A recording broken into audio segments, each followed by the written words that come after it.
Alright, we're here at Sharon's house. It is a Comfort Maker furnace, 30 years old.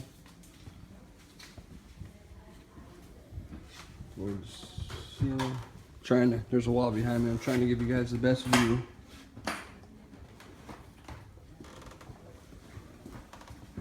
Here's our return air drop.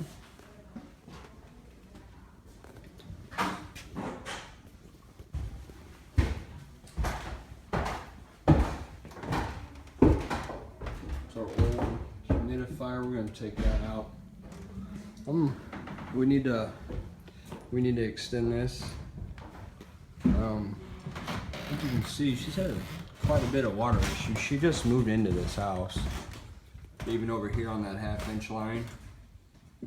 So I'm gonna bring that stuff up to her and see if she wants to rectify that situation.